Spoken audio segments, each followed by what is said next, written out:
joining me.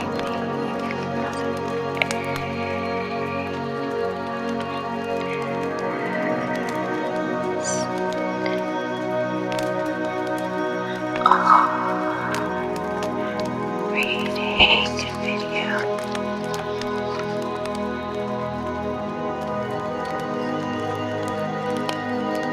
We'll start with our usual intention setting. It's basically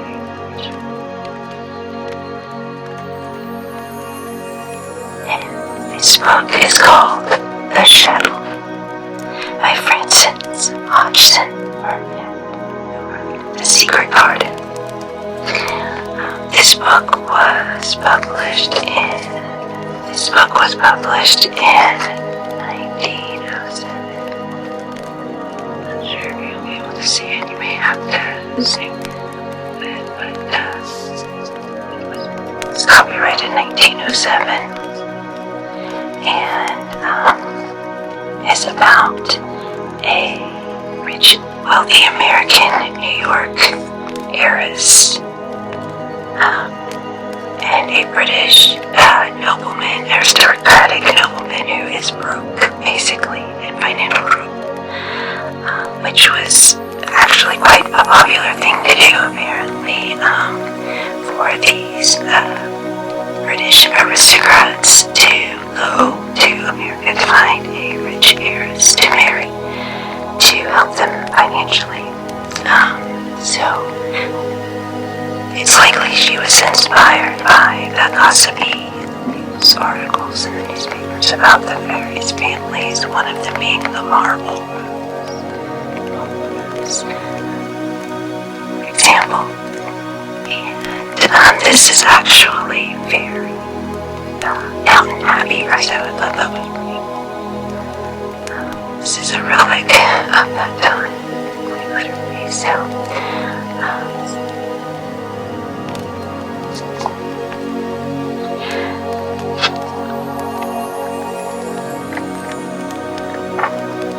as usual, we will start with our intention setting, space clearing ritual.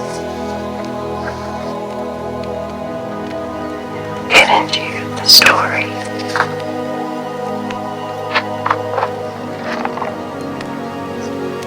So,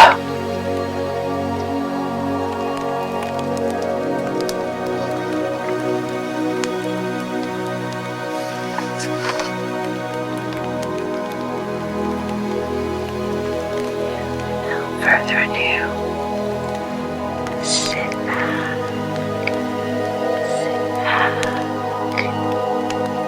back.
next we'll go ahead and do our lavender essential oil water cleanse.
white noise in the background.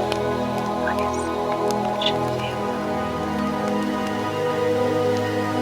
You probably will hear someone they might headed out toward the snap to that music.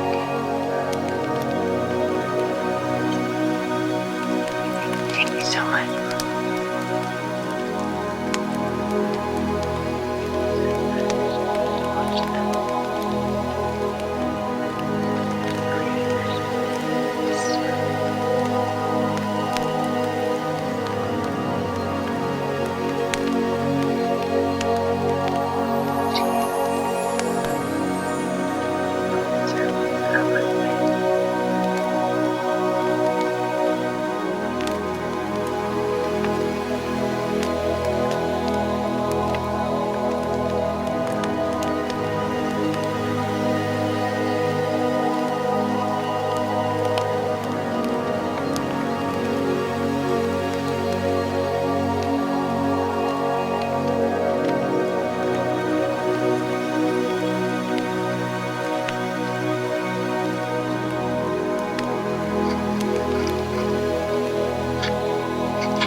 A mistake of the postboys.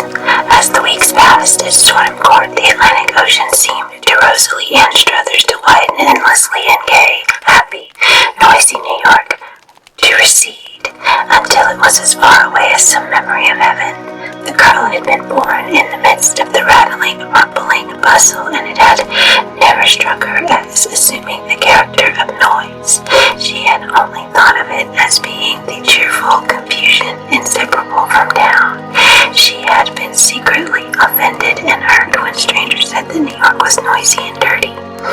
When they called it vulgar, she never wholly forgave them. She was of the New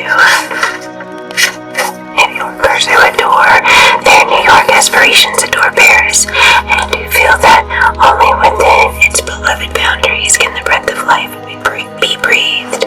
People were often too hot or too cold there, but there was usually plenty of bright, glaring sun, and the extremes of the weather had at least something rather dramatic about them. There were dramatic incidences connected with them. At any rate, people fell dead of sunstroke or were frozen to death, and the newspapers were full of anecdotes during a cold snap or a torrid wave, which all made for excitement and conversation. But at Stoneham, the rain seemed to young Lady Anne Struthers to descend carelessly. The season was a wet one, and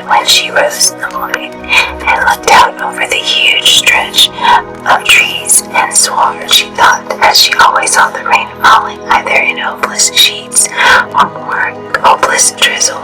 The occasions upon which this was a dreary truth blotted out or blurred the exceptions, when in liquid ultramarine deeps of sky floated islands and mountains of snow-white fleece, and of a beauty of which she had before had no conception.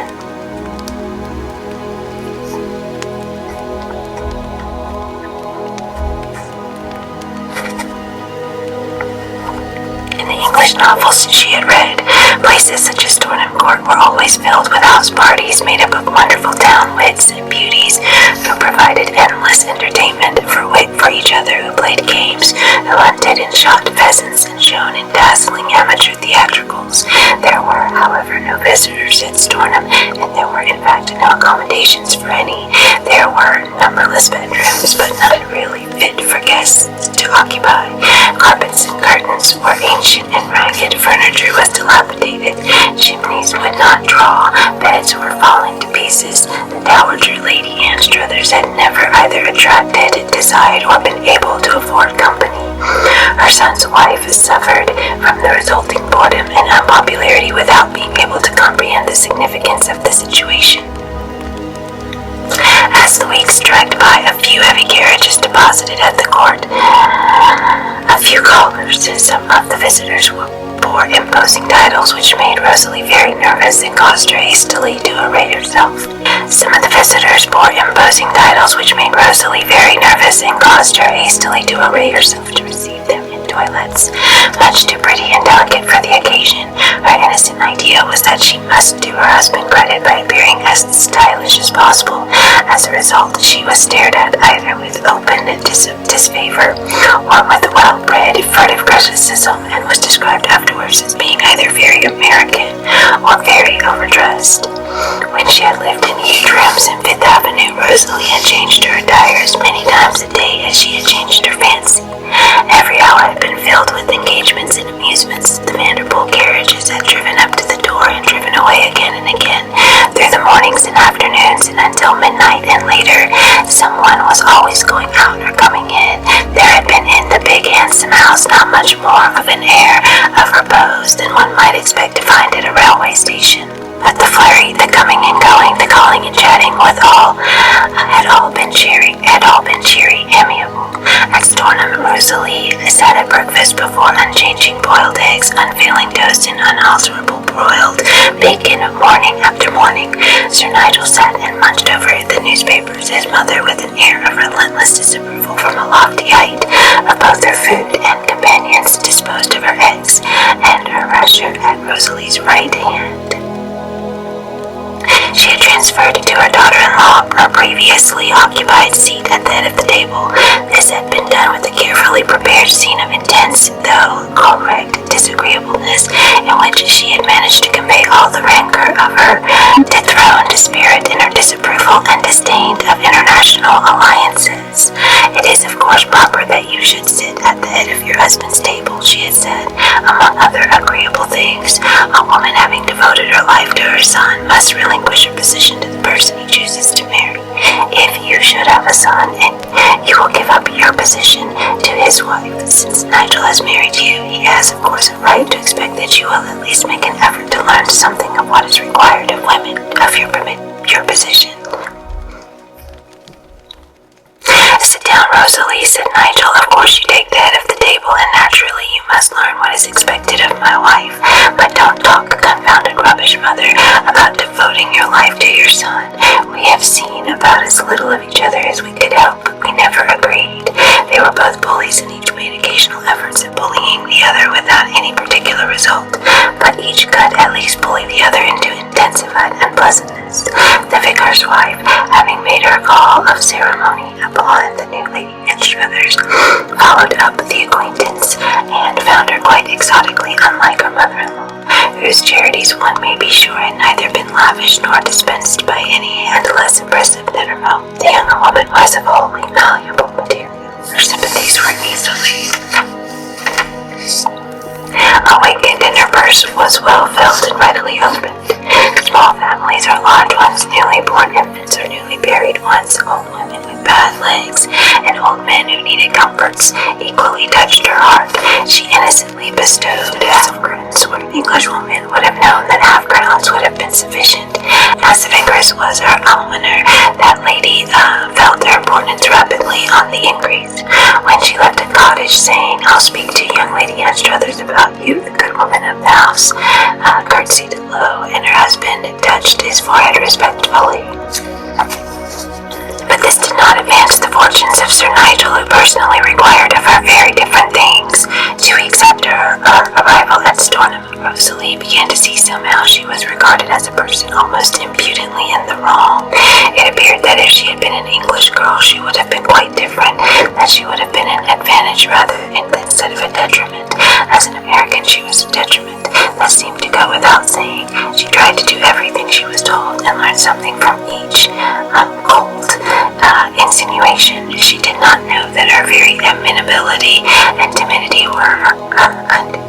Sir Nigel and his mother thoroughly enjoyed themselves at her expense. They knew they could say anything they chose, and that at the most she would only break down into crying, and afterwards apologize for being so badly behaved. If some practical, strong-minded person had been near to defend her, she might have been rescued promptly and her tyrants routed. But she was a young girl, tender of heart and weak of nature. She used to cry a great deal when she was alone, and when she wrote to her mother, she was too frightened to tell the truth concerning her unhappiness. "Oh, if I could just see some of them," she would wail to herself. "If I could just see my mother or father or anybody from New York. Oh, I know I shall never see New York again, or Broadway, or Fifth Avenue, or Central Park. I never shall." And she would grovel among her pillows, burying her face and half stifling herself lest her sobs should be heard. Her feeling for her husband had become one of terror and repulsion. She was almost more afraid of his patronizing, affectionate moments than she was of his temper. His conjugal condescensions made her feel vaguely, without knowing why, as if she were some lower order of little animal. American women, he said, had no conception of wifely duties and affection. He had a great deal to say on the subject of wifely duty. It was part of her duty as a wife to be entirely satisfied with his society, and to be completely happy in the pleasure it afforded her. It was her wifely duty not to talk about her own family and to palpitatingly expect letters by every American male. He objected intensely to this letter writing and receiving, and his mother shared his prejudices. "You have married an Englishman," her ladyship said. "You have put it out of his power to marry an Englishwoman, and the least consideration you can show is to let New York and 900th Street remain upon the other side of the Atlantic, and not insist on dragging them into Stornham Court." The Dowager Lady Anstruthers was very fine in her picture of her mental condition when she realized, as she seemed periodically to do, that it was no longer possible for her son to make a respectable marriage with a woman of his own nation. The unadorned fact was that both she and Sir Nigel were infuriated by the simplicity which made Rosalie slow in comprehending that it was proper that the money her father allowed her should be placed in her husband's hands, and left there with no indelicate questioning. If she had been an English girl, matters would have been made plain to her from the first, and arranged satisfactorily before her marriage. Sir Nigel's mother considered that he had played the fool, and would not believe that New York fathers were such judgy, sentimental idiots as not to know what was expected of them. They wasted no time, however, in coming to the point, and in a measure it was the vicaress who aided them, not she entirely, however, since her mother-in-law's first mention of a possible son whose wife would eventually thrust her from her seat, and at the head of the table Rosalie had several times heard the son referred to. It struck her that in England such things seemed discussed with more freedom than in America. She had never heard a young woman's possible family arranged for and made the subject of conversation in the more crude atmosphere of New York. It made her feel rather awkward at first. Then she began to realize that the son was part of her wifely duty also, that she was expected to provide one, and that he was in some way expected to provide for the estate. To rehabilitate it, and that this was because of her father, being a rich man, would provide for him. It had also struck expectation that someone would provide for someone else. Their relatives, even by marriage, were supposed to make allowances on which it was quite proper for other persons to live. Rosalie had been accustomed to a community in which even rich men worked, and in which young and able-bodied men would have felt rather indignant if aunts or uncles had thought it necessary to pension them off as if they had been impotent paupers. It was Rosalie's son who was to be provided for in this case, and who was to provide for his father. When you have a son, her mother-in-law had remarked severely, "I suppose something will be done for Nigel and the estate." This had been said before she had been 10 days in the house, and had sent her not too quick brain working. She had already begun to see that life at Stornham Court was not the luxurious affair it was in the house in Fifth Avenue. Things were shabby and queer and not at all comfortable. Fires were not lighted because a day was chilly and gloomy. She had once asked for one in her bedroom, and her mother-in-law had reproved her for indecent extravagances in a manner which took her breath away. "I suppose in America you have your house at furnace heat in July," she said. "Mere wastefulness and self-indulgence. That is why Americans are old women at 20. They are shriveled and withered by the unhealthy lives they lead, stuffing themselves with sweets and hot bread and never breathing the fresh air." Rosalie could not at the moment recall any withered and shriveled old woman at 20, but she blushed and stammered as usual. "It is never cold enough for fires in July," she answered, "but we never think fires extravagant when we are not comfortable without them. Coal must be cheaper than it is in England," said her ladyship. "When you have a daughter, I hope you do not expect to bring her up as girls were brought up in New York." This was the first time Rosalie had heard of her daughter, and she was not ready enough to reply. She naturally went into her room and cried again, wondering what her father and mother would say if they knew that bedroom fires were considered vulgarly extravagant.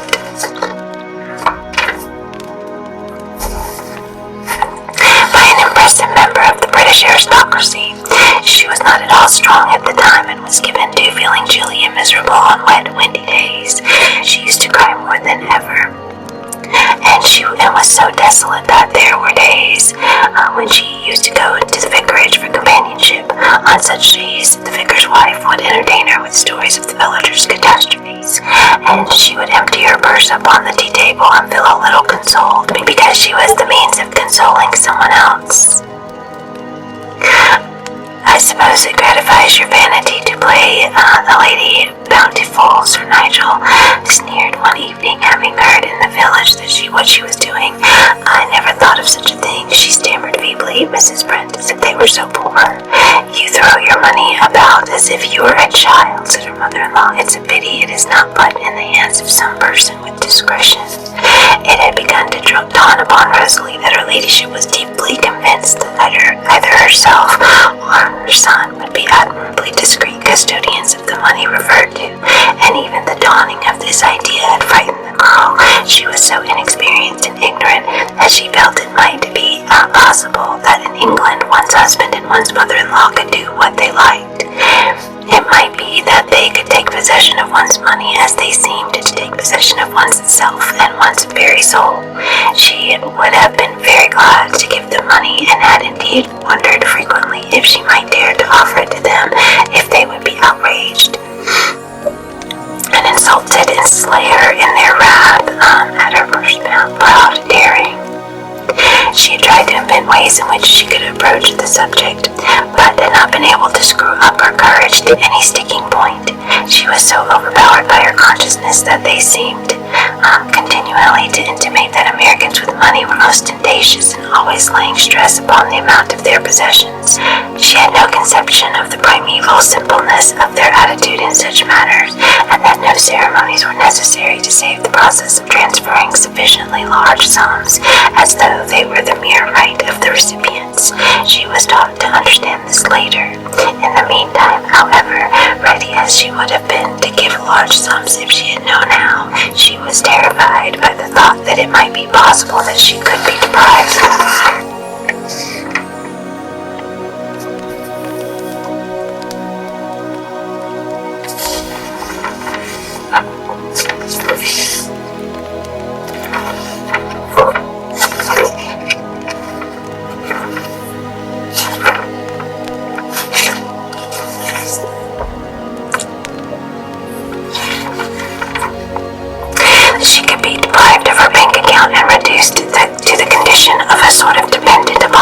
rumors of her lately acquired relations.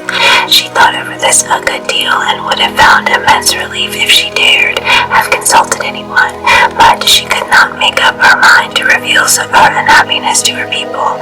She had been married so recently, everybody had thought her marriage so delightful. She could not bear that her father and mother should be distressed by knowing that she was wretched. She also reflected with misery that New York would talk the matter over excitedly, and that finally the newspapers would get hold of the gossip. She could even imagine interviewers calling at the house in Fifth Avenue and endeavoring to obtain particulars of the situation.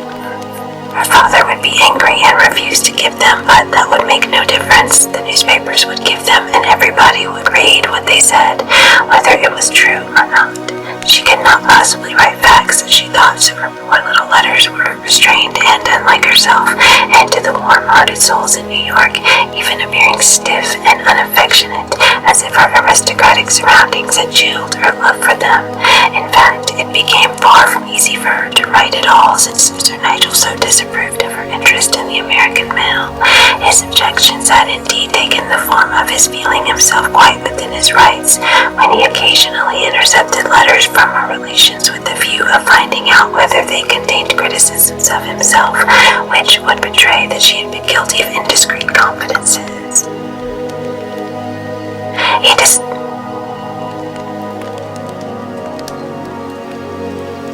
He discovered that she had not apparently been so guilty, but it was evident that there were moments when Mrs. Vanderpool were uneasy and disposed to ask anxious questions. When the security destroyed the letters, and as a result of this precaution on his part, her motherly queries seemed to be ignored. She several times shed tears in the belief that Rosie had grown so patrician that she was capable of snubbing her mother in resentment at feeling her privacy intruded upon and an unrefined effusiveness shown. I just feel as if she was beginning not to care about us at all, Betty, she said. I couldn't have believed it of Rosie. She was always such an affectionate girl. I don't believe it now, replied Betty sharply. But Rosie couldn't grow hateful and stuck up. It's that nasty Nigel, I know it is. Sir Nigel's intention was that there should be as little intercourse between Fifth Avenue and Storeham Court as was possible. Among other things, he did not intend that a lot of American relations should come tumbling in when they chose to cross the Atlantic. He would not have it, and took discreet steps to prevent any accident of the sort. He wrote to America occasionally himself, and knowing well how to make himself civilly repellent, so subtly chilled his parents-in-law as to discourage in them more than once their half-formed plan of paying a visit to their child in her new home. He opened, read, and reclosed all epistles to and from New York, and while Mrs. Vanderpool was much hurt to find that Rosalie never condescended to make any response to her tentatives concerning her possible visit, Rosalie herself was mystified by the fact that the journey to Europe was never spoken of. I don't see why they never seemed to think of coming over, she said plaintively one day. They used to talk so much about it. They, ejaculated the Dowager Lady and Struthers, Mother and Father and Betty and some of the others.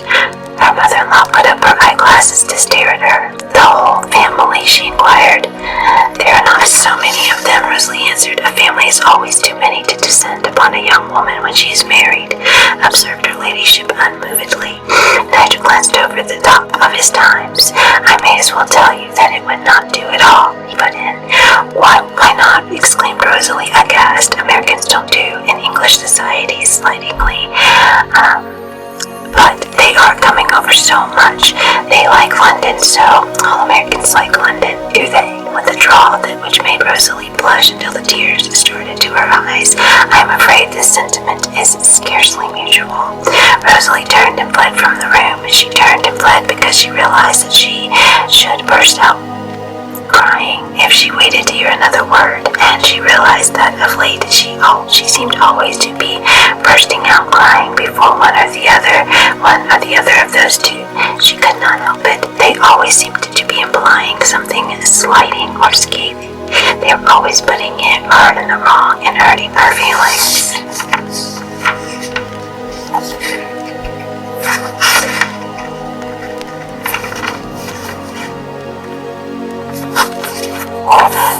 was damp and chill, but she put on her hat and ran out into the park. She went down the avenue and turned into a coppice. There among the wet bracken she sank down on the mossy trunk of a fallen tree and huddled herself in a small heap, her head on her arms, actually wailing. Oh mother, she cried hysterically.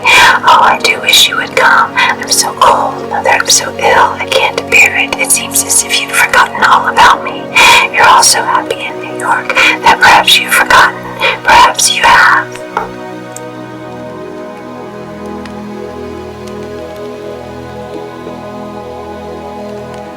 Oh, don't, mother, don't.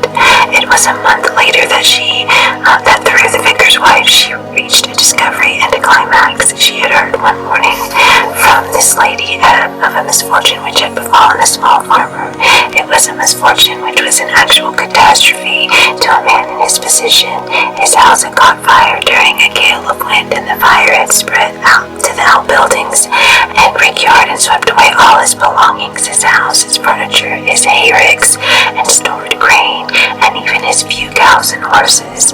He had been a poor, hard-working fellow, and his small insurance had lapsed the day before the fire. He was absolutely ruined, and with his wife and 6 children stood face to face with beggary and starvation. Rosalie and Struthers entered the vicarage to find the poor woman who was his companion in calamity sobbing in the hall. A child of a few weeks was in her arms, and 2 small creatures clung, crying to her skirts. We've worked hard, she wept. We have, ma'am. Father, he's always been steady and up early and late. Perhaps it's the Lord's, and as you say, ma'am, but we've been decent people and never missed church when we could help it. Father didn't deserve it, that he didn't. She was heartbroken in her downtrodden hopelessness. Rosalie literally quaked with sympathy. She poured forth her pity in such words as the poor woman had never heard spoken by a great lady to a humble creature like herself. The villagers found the new Lady Anstruther's interviews with them curiously simple and suggestive of an equality they could not understand. Stoneham was a conservative old village where the distinction between the gentry and the peasants was clearly marked. The cottagers were puzzled by Sir Nigel's wife, but they decided that she was kind, if unusual. As Rosalie talked to the farmer's wife, she longed for her father's presence. She remembered a time when a man in his employ had lost his all by fire. The small house he had just made his last payment upon having been burned to the ground.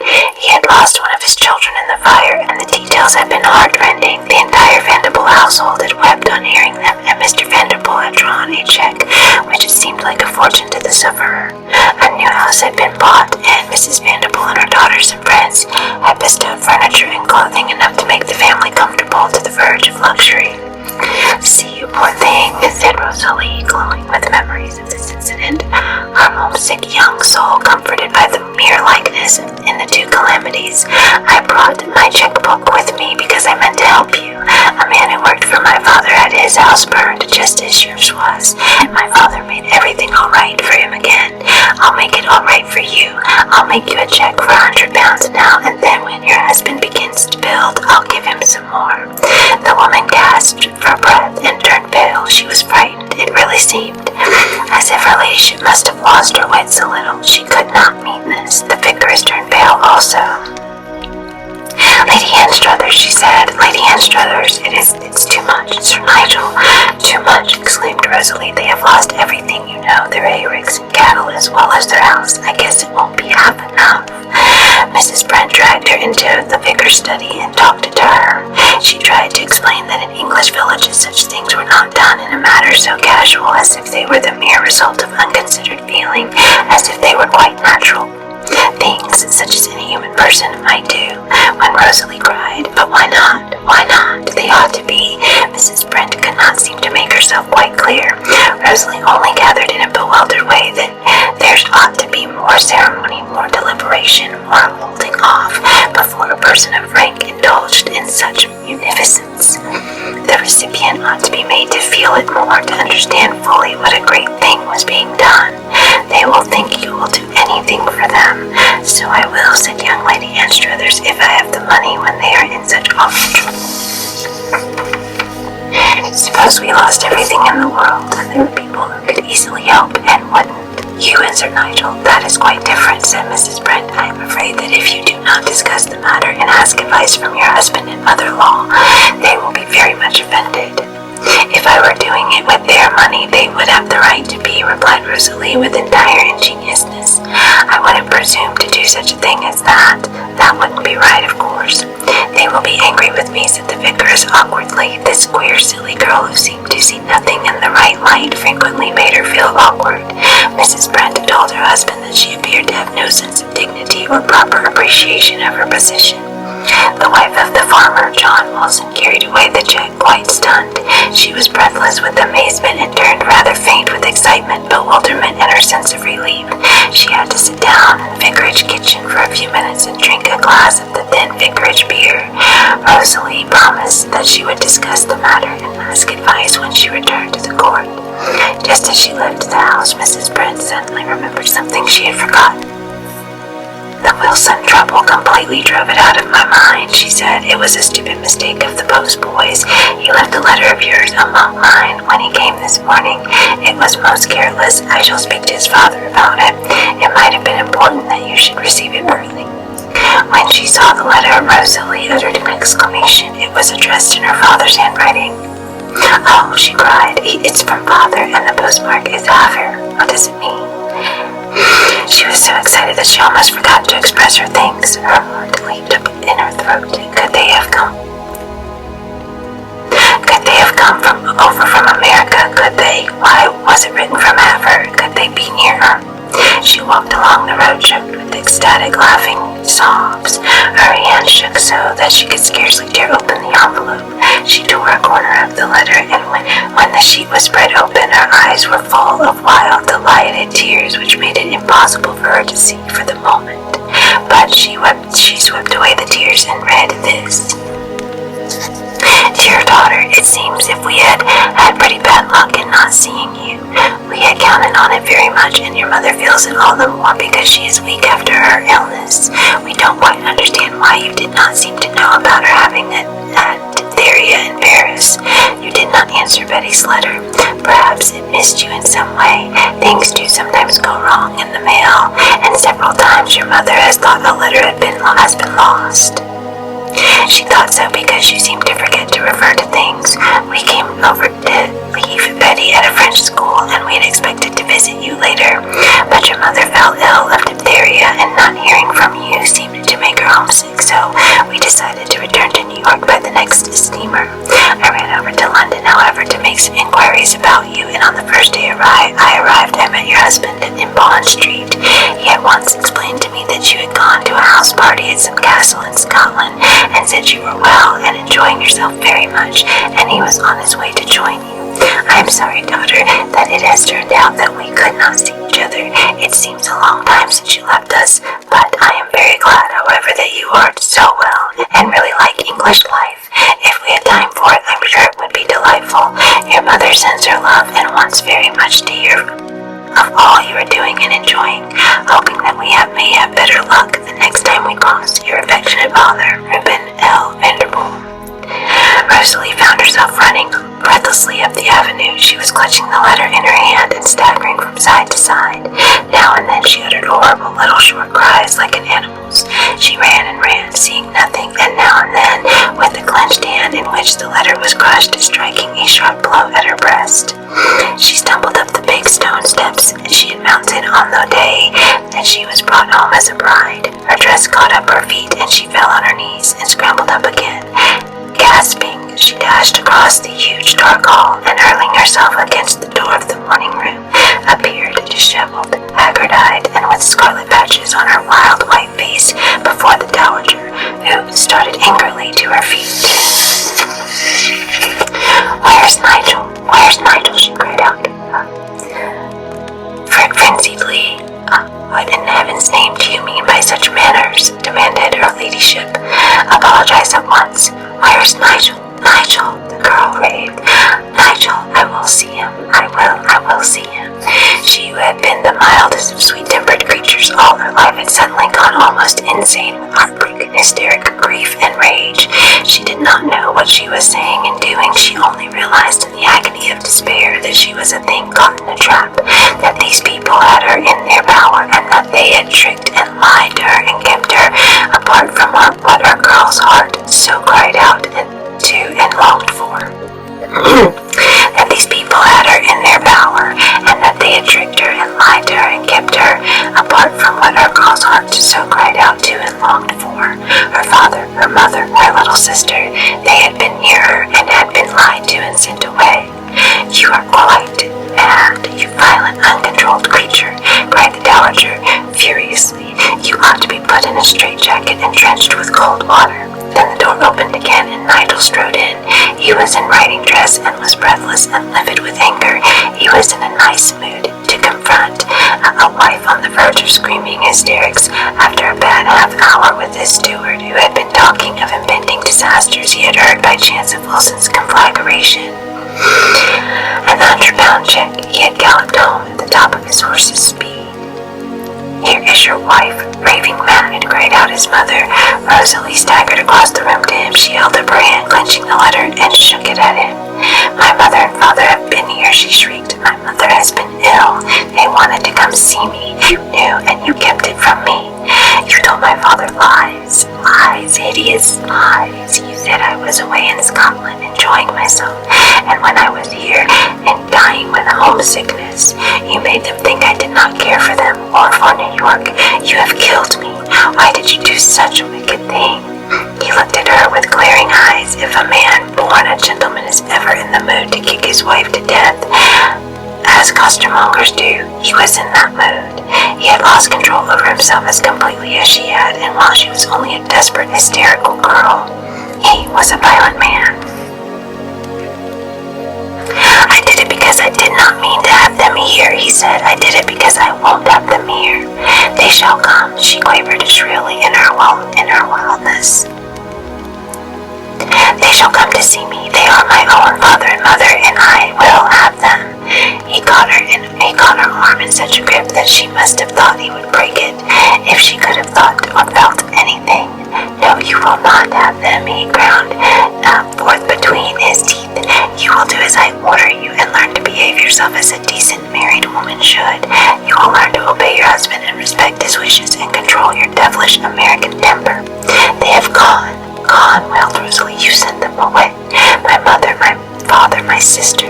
"Stop your indecent ravings," ordered Sir Nigel, shaking her. "I will not submit to the disgrace before the servants." "Put your hand over your mouth, Nigel," cried his mother.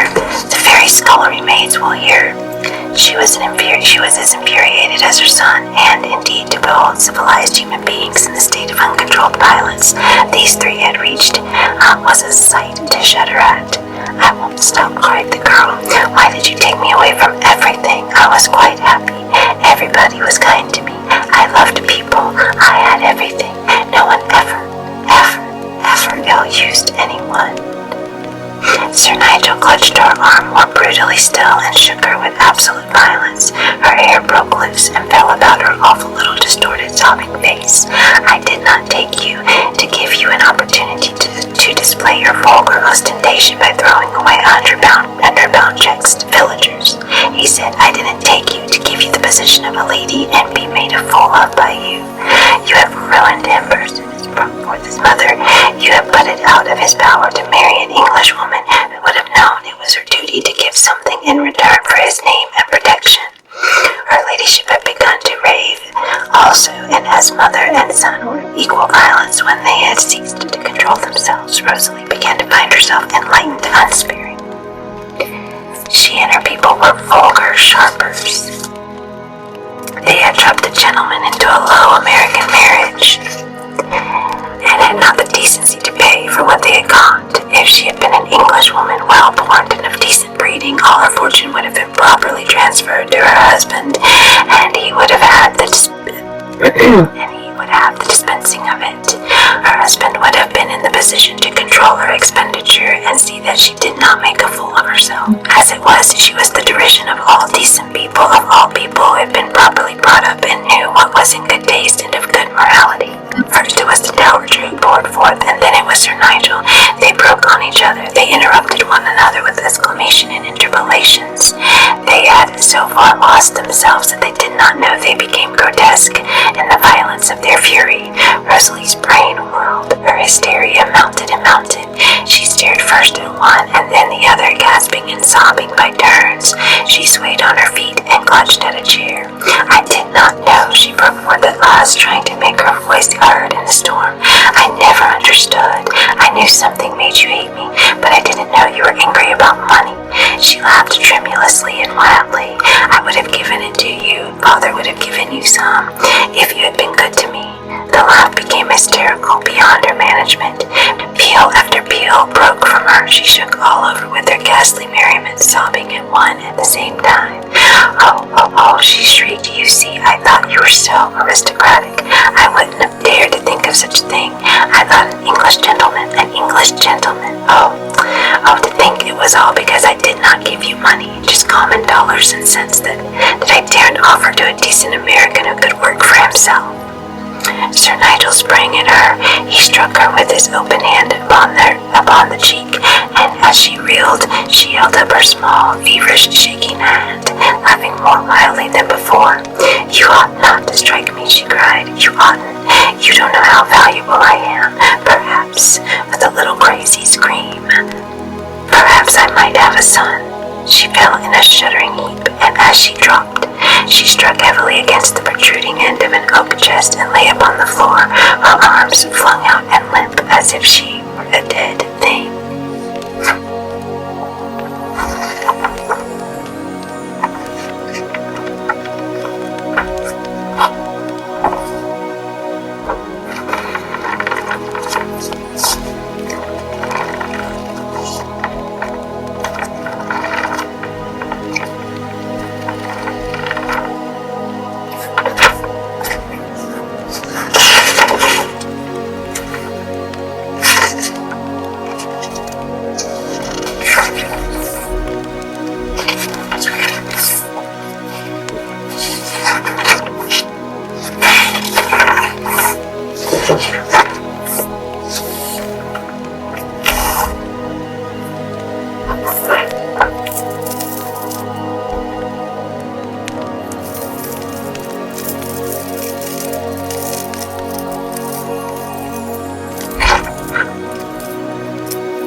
Sides of the Atlantic. In the course of 12 years, the shuttle had woven steadily, and its movements lubricated. By the time and custom, with increasing rapidity, threads of commerce, it caught up and shot to and fro. With threads of literature and art,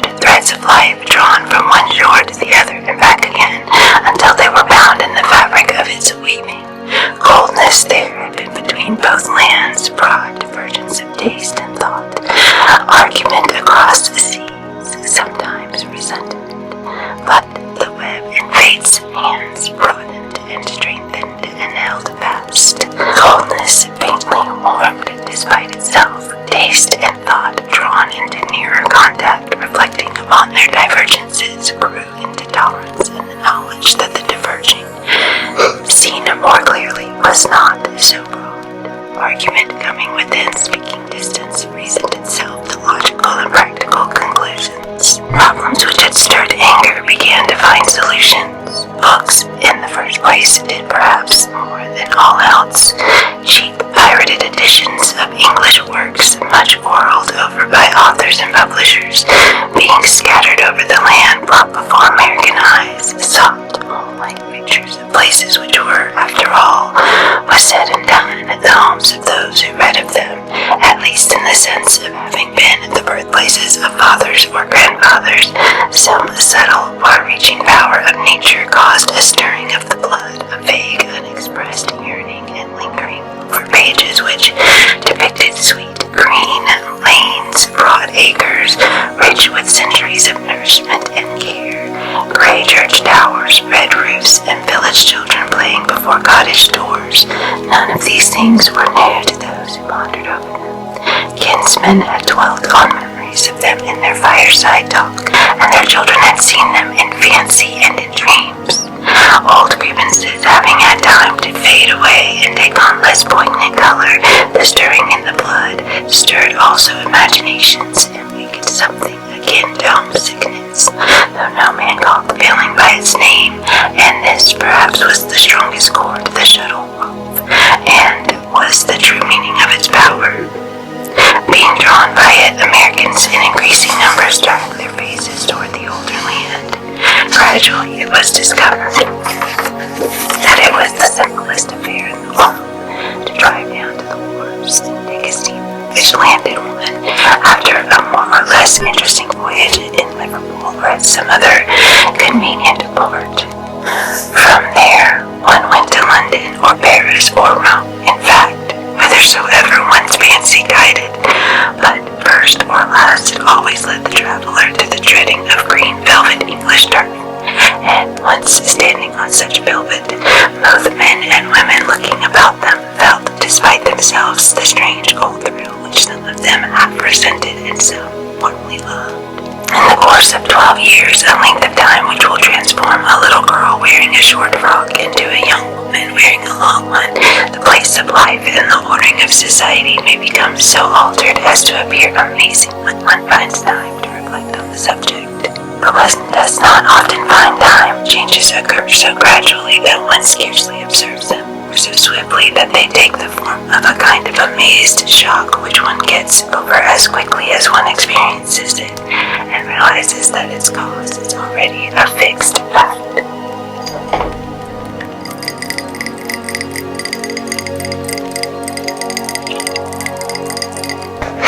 In the United States, which have not yet acquired the serene sense of conservative self-satisfaction and repose which centuries of age may bestow, the spirit of life itself is the aspiration for change. Ambition itself only means the insistence upon change. Each day is to be better than yesterday, fuller of plans, of briskness, of initiative. Each day demands of tomorrow new men, new minds, new work.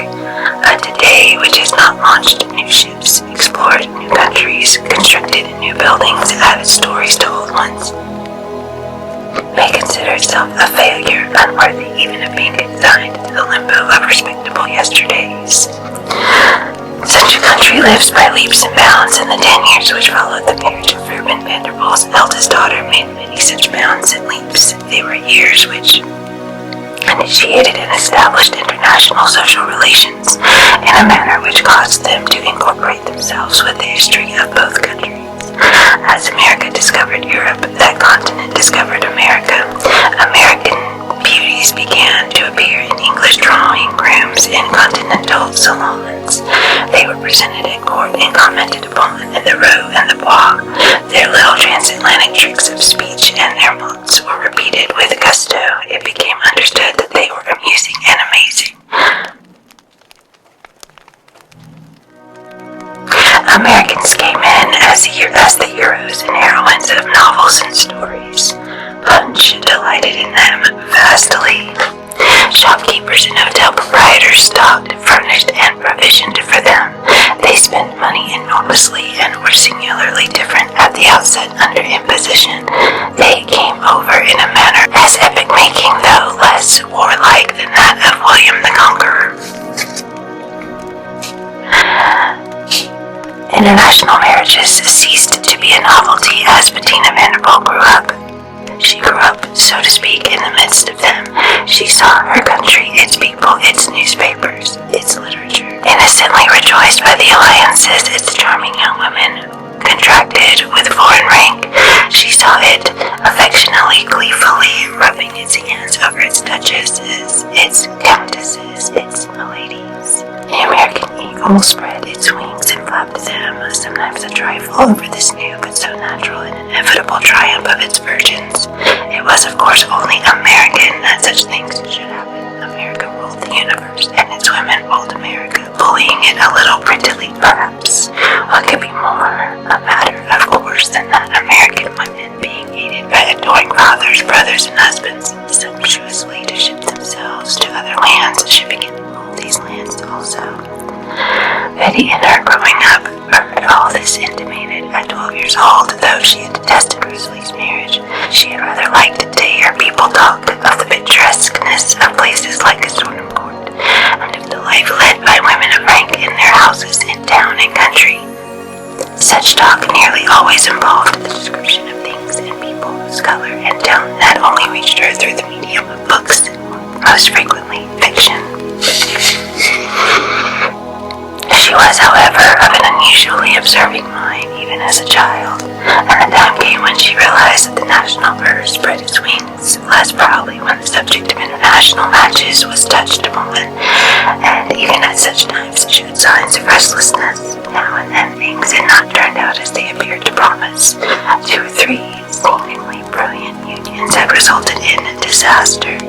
She had not understood all the details the newspapers cheerfully provided, but it was clear to her that more than one previously envied young woman had had practical reasons for discovering that she had made an astonishingly bad bargain. This being the case, she used frequently to ponder over the case if Rosie, who had been swept away from them and swallowed up, as it seemed, by that other and older world. She was in certain ways a silent child, and no one but herself knew how little she had forgotten Rosie. How often she pondered over her. How sometimes she had lain awake in the night and puzzled out lines of argument concerning her and things which might be true. The one grief of poor Mrs. Vanderbilt's life had been the apparent estrangement of her eldest child. After her first 6 months of being in England, Lady Anne Struther's letters had become fewer and farther between, and had given so little information connected with herself that an affectionate curiosity became discouraged. Sir Nigel's brief and rare epistles revealed so little desire for any relationship with his wife's family that gradually Rosie's image seemed to fade into far distance and become fainter with the passing of each month. It seemed almost an incredible thing when they allowed themselves to think of it, but no member of the family had ever been to Stoneham Court. 2 or 3 efforts to arrange a visit had been made, but on each occasion had failed through some apparently accidental cause. Once Lady Anne Struthers had been away, once a letter had seemingly failed to reach her, once her children had had scarlet fever, and the orders of the physicians in attendance had been stringent in regard to visitors, even relatives who did not fear contagion. If she had been living in New York and her children had been ill, I should have been with her all the time, Mrs. Vanderbilt had said with tears. Rosie's changed awfully somehow. Her letters don't sound a bit like she used to be. It seems as if she doesn't care to see her mother and father. Betty had frowned a good deal and thought intensely and secretly. She did not believe that Rosie was ashamed of her relations. She remembered, however, it is true that Clara Newell, but a schoolmate, had become very superfine and indifferent to her family after her marriage to a successful, aristocratic, and learned German. Hers had been one of the successful alliances, and after living a few years in Berlin, she had quite looked down upon New Yorkers and had made herself exceedingly unpopular. During her one brief visit to her relatives, she seemed to think her father and mother undignified and uncultivated, and she disapproved entirely of her sister's dress and bearing.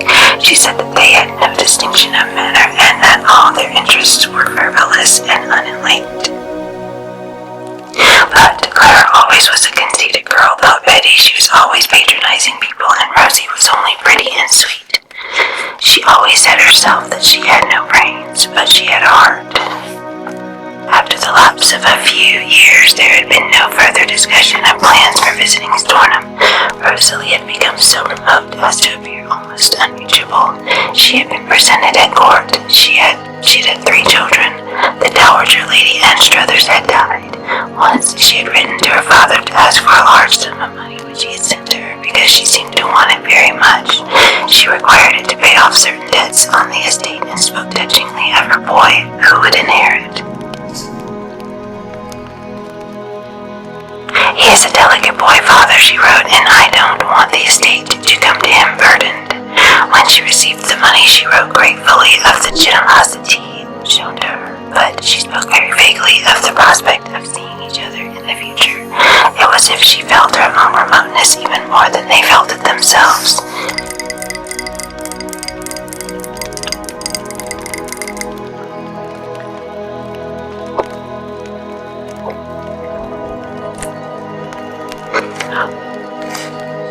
In the meantime, Bettina had been taken to France and placed at school there. The resulting experience was an enlightening one, far more illuminating to the quick-witted American child than it would have been to an English, French, or German one who would not have had so much to learn and probably would not have been so quick at the learning. Betty Vanderpool knew nothing which was not American, and only vaguely a few things which were not of New York. She had lived in Fifth Avenue, attended school in a numbered street near her own home, played in, and had been driven around Central Park. She had spent the hot months of the summer in places up at the Hudson or on Long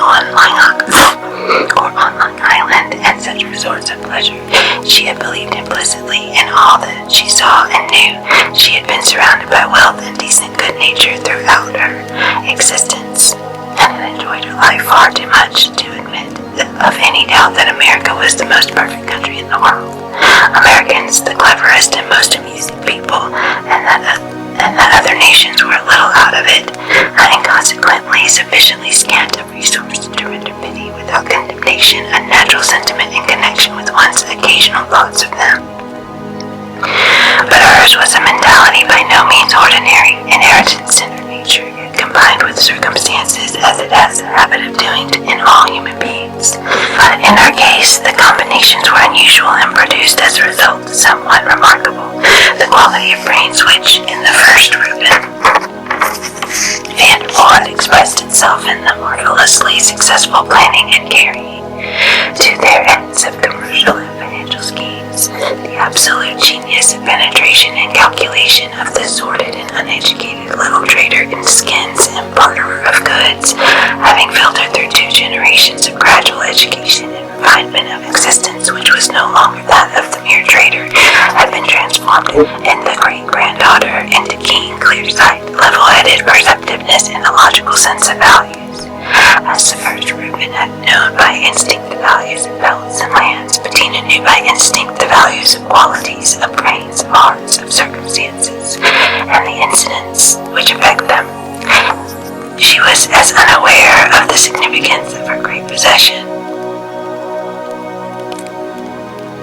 as were those around her. Nevertheless, it was an uttering thing as a mere child, unformed and uneducated by life. She had not been one of the small creatures to the deceived or flattered. She's an awfully smart little thing, that Betty, her new aunts and cousins often remarked. She seems to see what people mean. It doesn't matter what they say. She likes people you would not expect her to like. And then again, she sometimes doesn't care the least for people who are thought awfully attractive. As has been already intimated, the child was crude enough and not particularly well-bred, but her small brain had always been at work, and each day of her life recorded for her valuable impressions. The page of her young mind had ceased to be a blank much earlier than is usual.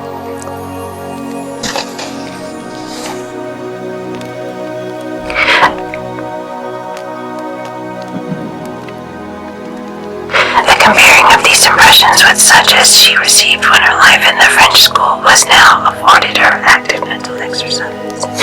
She began with natural secret indignation and rebellion. There was no other American pupil in the establishment besides herself, but for the fact that the name of Vanderpool represented wealth so enormous as to the amount of a sort of rank in itself, Bettina would not have been received. The proprietress of the institution had gravely disquieting doubts of the propriety of America.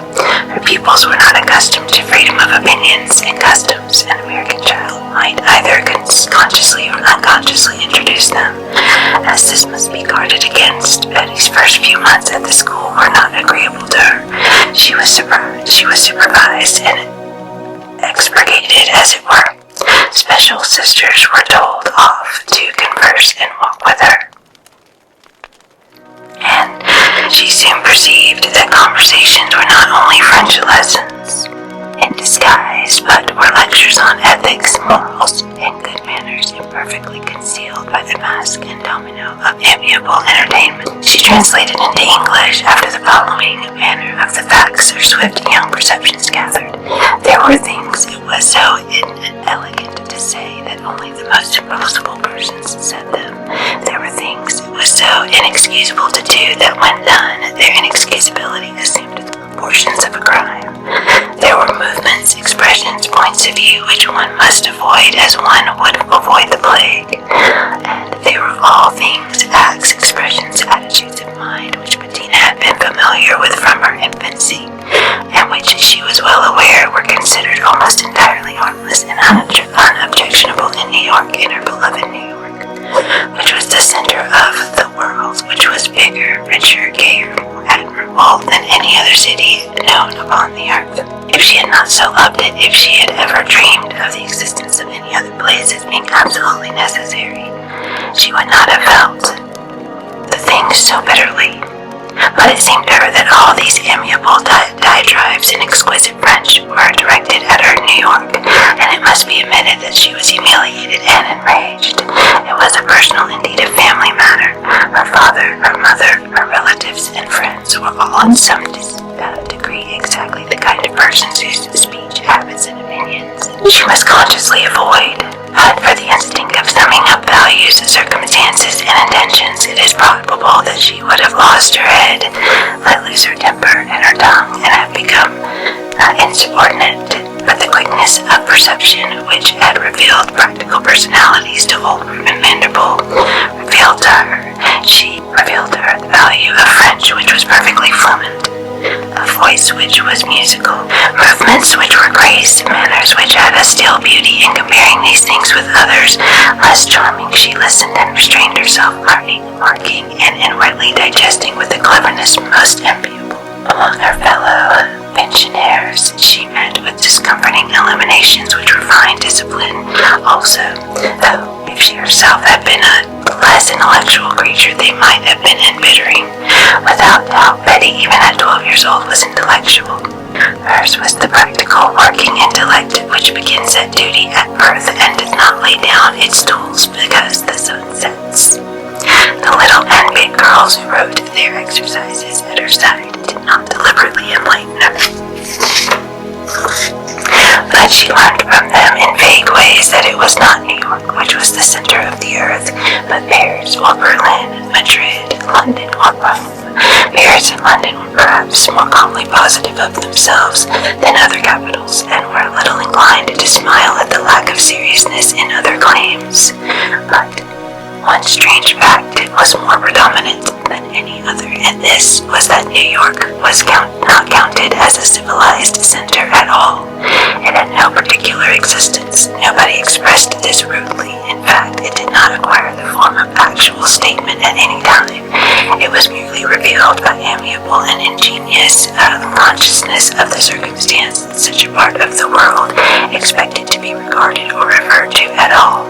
Betty began early to realize that as her companions did not talk of Timbuktu or Zanzibar, so they did not talk of New York, Stockholm or Amsterdam seemed, despite their smallness, to be considered. No one denied the presence of Zanzibar on the map, but as it conveyed nothing more than the impression of being a mere geographical fact, it should dwell on it in conversation, remembering all she had left behind, the crowded streets, the brilliant shop windows, the buzz of individual people.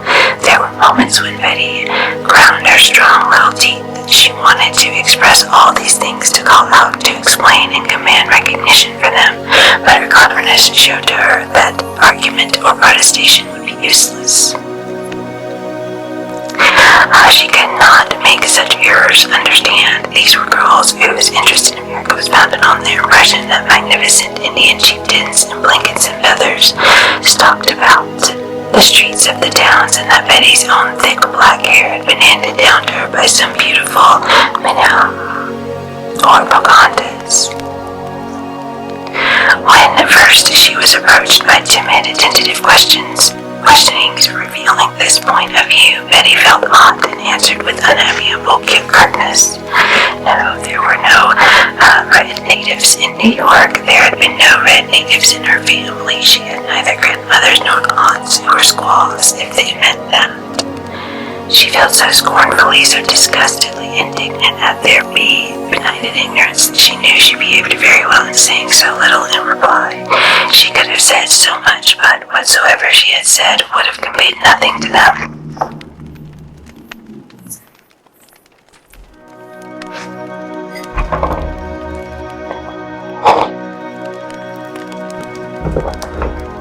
So she thought it all out alone. She went over the whole ground and little realized how much she was teaching herself as she turned and tossed in her narrow, spotlessly white bed at night, arguing, comparing, drawing deductions from what she knew and did not know of the new continents. Her childish anger combining itself with the practical, alert brain of Reuben Vanderpool, the first developed in her logical reasoning power, which led her to arrive at many an excellent and curiously mature conclusion. The result was finally educational, all the more so that in her fevered desire for justification, of the things she loved, she began to read books such as little girls do not usually take interest in. She found some difficulty in obtaining them at first, but a letter or two written to her father obtained for her permission to read what she chose. The third Reuben Vanderpool was deeply fond of his younger daughter and felt in secret a profound admiration for her, which was saved from becoming too obvious by the ever-present American sense of humor. Betty seems to be going for politics, he said after reading the letter containing her request and her first list of books. She's about as mad as she can be at the ignorance of the French girls about America and Americans. She wants to fill up on solid facts so that she can come out strong in argument. She's got an understanding of the power of solid facts that would be a fortune to her if she were a man. It was no doubt her understanding of the power of facts which led her to learn everything well and to develop in many directions. She began to dip into political and historical volumes because she was furious and wished to be able to refute idiocy, but she found herself continuing to read because she was interested in a way she had not expected. She began to see things. Once she made a remark which was prophetic. She made it in answer to a guileless observation concerning the gold mines with which Boston was supposed to be enriched. You don't know anything about America, you others, she said, but you will know. Do you think it will become the fashion to travel in America? Asked the German girl. Perhaps, said Betty, but it isn't so much that you will go to America. I believe it will come to you. It's like that, America. It doesn't stand still. It goes and gets what it wants. She laughed as she ended. And so did the other girls, but in 10 years' time, when they were young women, some of them married, some of them court beauties. One of them recalled this speech to another girl that she encountered in an important house in St. Petersburg, the wife of the celebrated diplomat who was its owner being an American woman. Bettina Vanderpool's education was a rather fine thing. She herself had more to do with it than girls usually have to do with their own training. In a few months' time, those in authority in the French school found that it was not necessary to supervise and expurgate her. She learned with an interested vivacity which was at once unusual and amusing, and she evidently did not learn from books alone. Her musical in full from babyhood. It began to modulate itself and to express things most voices are incapable of expressing. She had been so built by nature that the carriage of her heart and limbs was good to behold. She acquired a harmony of movement which caused her to lose no shade of grace and spirit. Her eyes were full of thought, of speculation, and intentness. She thinks a great deal for one so young, was said of her frequently by one or the other of her teachers. One finally went further and added, she has genius.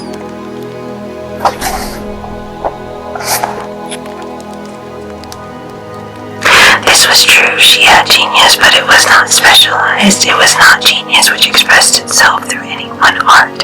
It was a genius for life, for living herself, for aiding others to live, for vivifying mere existence. She herself was, however, aware only of an eagerness of temperament, a passion for seeing, doing, and gaining knowledge. Everything interested her. Everybody was suggestive and more or less enlightening.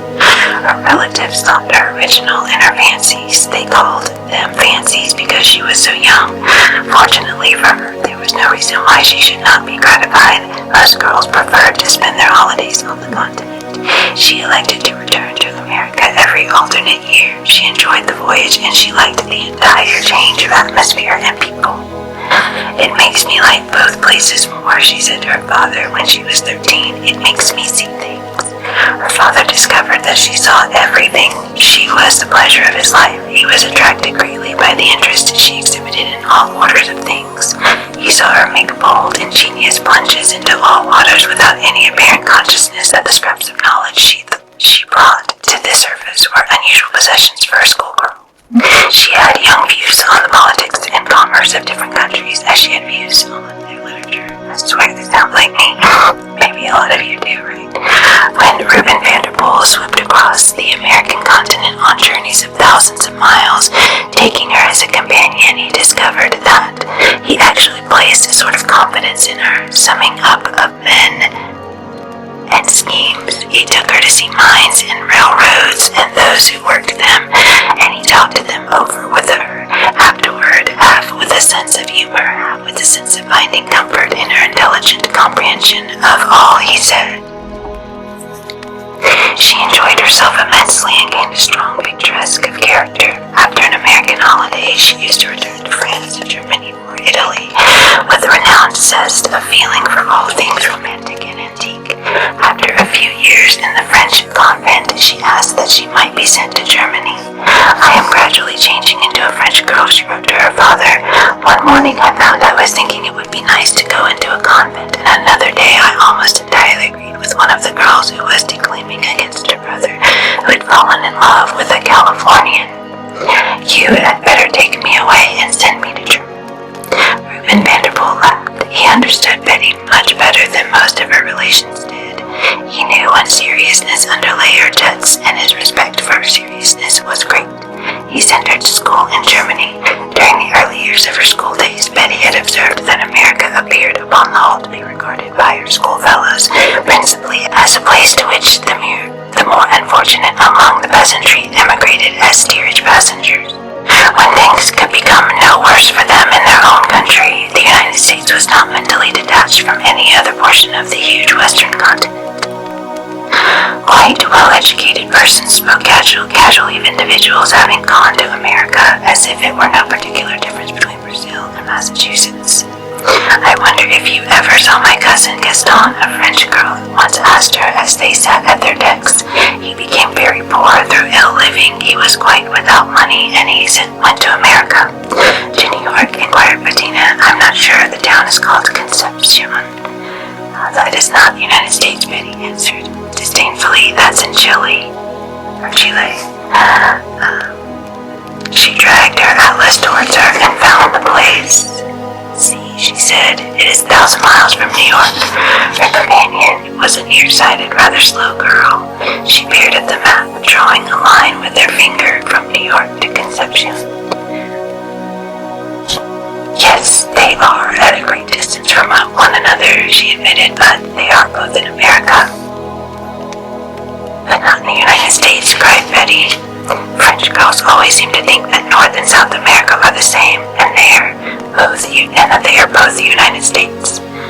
Yes, said the slow girl with deliberation, we do make a lot of mistakes sometimes. To which she added with entire innocence of any ironic intention, but you Americans, you seem to feel the United States, your New York, to be all America. Betty started a little and blushed. During a few minutes of rapid reflection, she sat bolt upright at her desk and looked straight before her. Her mentality was one of the order which is capable of making discoveries concerning itself as well as concerning others. She had never thought of this view of the matter before, but it was quite true. To passionate young patriots such as herself, at least that portion of the map covered by the United States was America. She suddenly saw also that to her New York had been America. Fifth Avenue, Broadway, Central Park, even Tiffany's had been America. She laughed and reddened a shade as she put the atlas aside. Having recorded a new idea, she had found out that it was not only Europeans who were local, which was a discovery of some importance to her purview.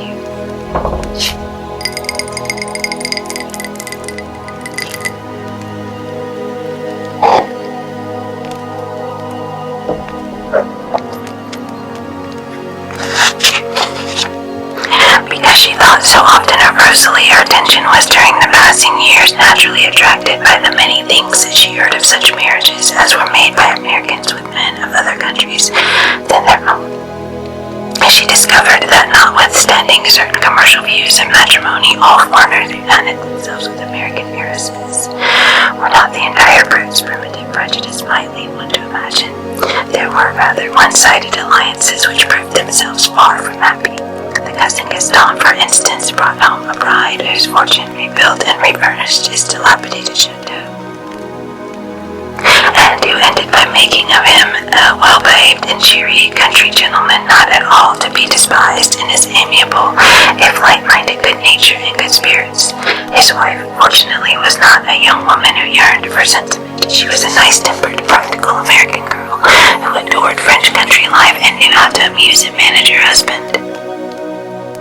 It was a genial sort of menage, and yet though this was an undeniable fact, Bettina observed that when the union was spoke of, it was always referred to with a certain tone which conveyed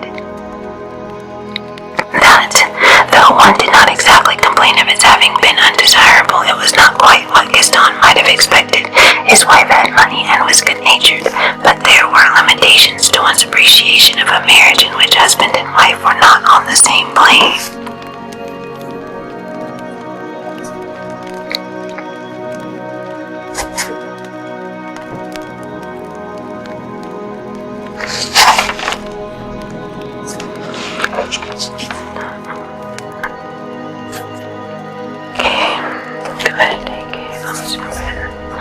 She's an excellent person, and it has been good for Gaston, said Bettina's friend. We like her, but she's not. She paused there, evidently seeing that the remark was unlucky. Bettina, who was still in short frocks, took her up.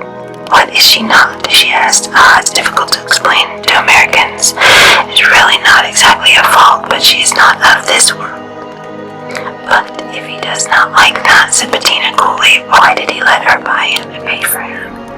It was young and brutal, but there were times when the business perspicuity of the first ribbon femme de boule, combining with the very wounded spirit of his young descendant, rendered Bettina brutal. She saw certain unadorned backs with unsparing young eyes and wanted to state them. After her frocks were lengthened, she learned how to state them with mere finesse of phrase, but even then she was sometimes still rather unsparing. In the case, her companion, who was not fiery of temperament, only colored slightly. It was not quite that, she answered. Gaston really is fond of her. She amuses him, and he says she is far cleverer than he is. But there were unions less satisfactory, and Bettina had opportunities to reflect upon these also. The English and continental papers did not give enthusiastic, detailed descriptions of the marriages New York journals dwelt upon with such delight. They were passed over with a paragraph. When Betty heard them spoken of in France, Germany, or Italy, she observed that they were not, as a rule, spoken of respectfully. It seemed to her that the bride and groom were, in conversation, treated by their equals with scant respect. It appeared that there had always been some extremely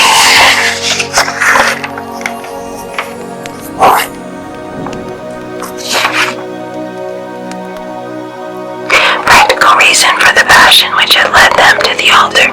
One generally gathered that they, or their estates, were very much out at elbow, and frequently their characters were not considered admirable by their relatives and acquaintances. Some had been rather cold-shouldered in certain capitals on account of embarrassing little or big stories. Some had spent their patrimonies in riotous living. Those who had merely begun by coming into impoverished estates and had later attenuated their resources by comparatively decent follies were of the more desirable order.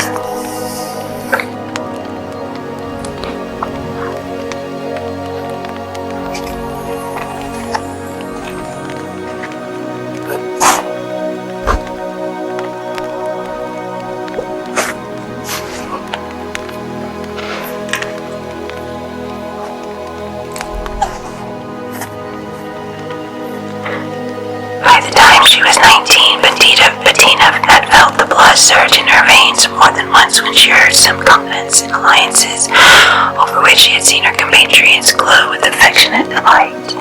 It was time London married some girl with money. She had heard said of one such union. He had been playing the fool ever since he came into the estate. Horses and a lot of stupid women.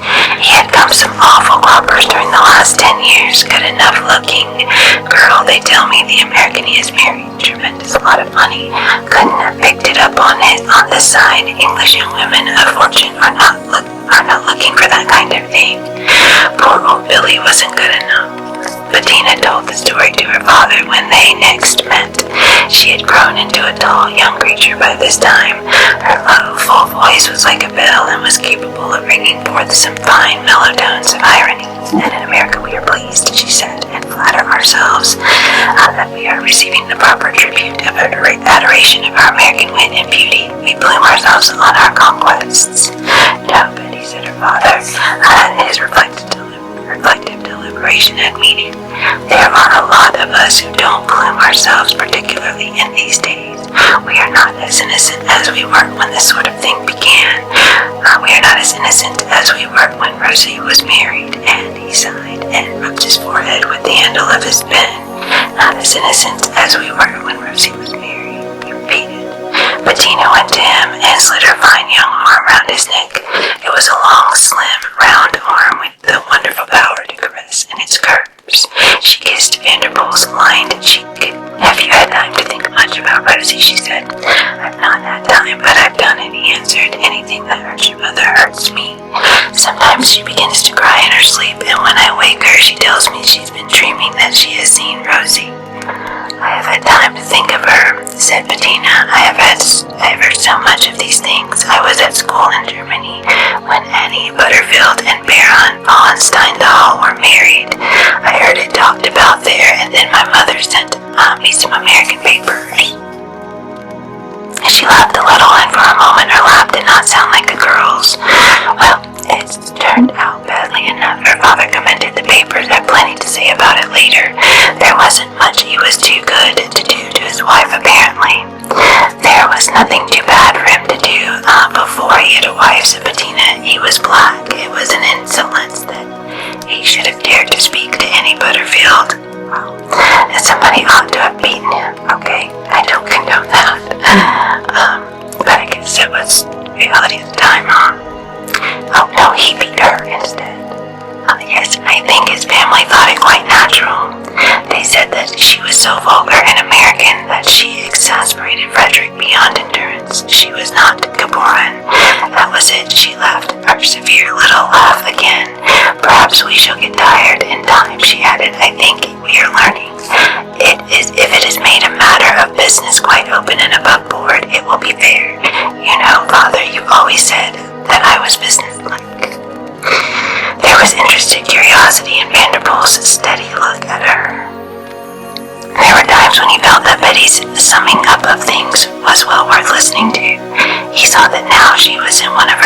months when it would pay one to hear her out. She held her chin up for a little, and her face took on a fine stillness at once sweet and unrelenting. She was very good to look at in such moments.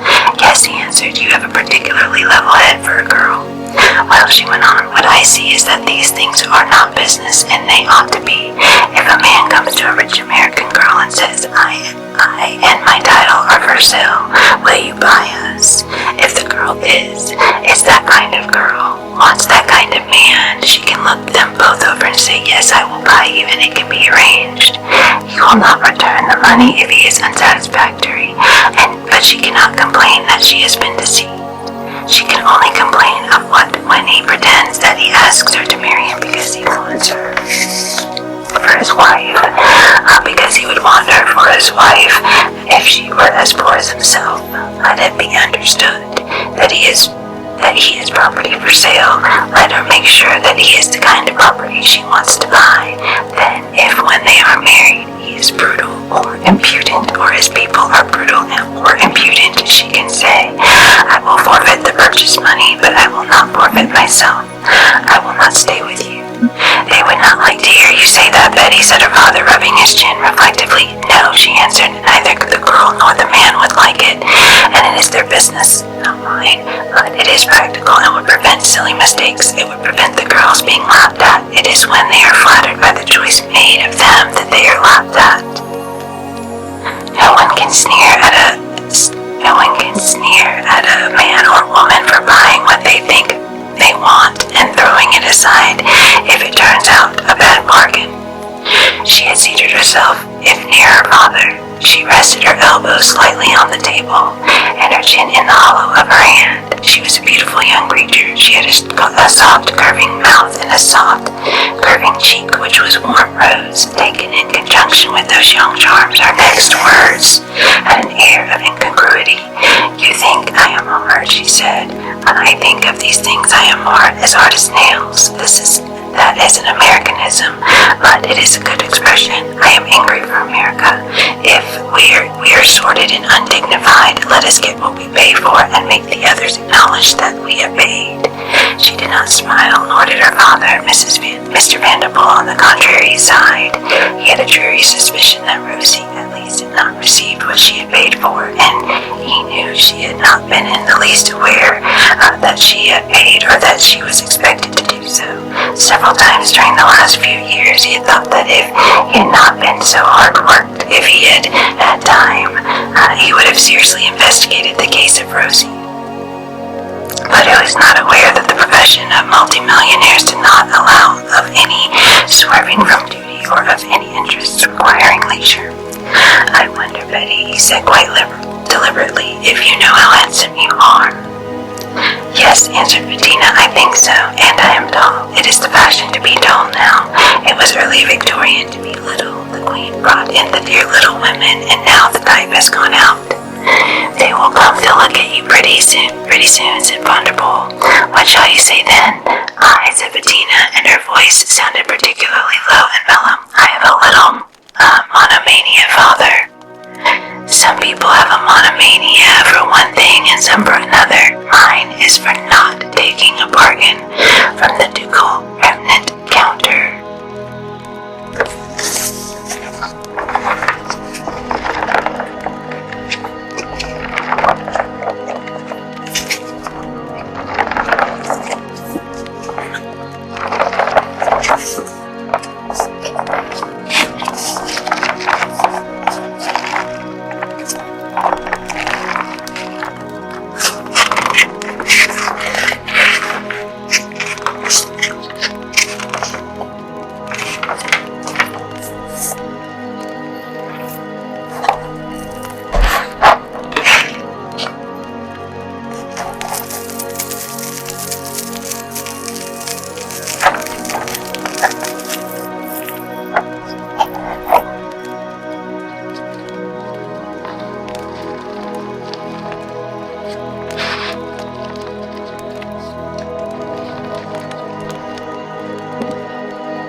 thank you so much for watching this video. I hope you got lots of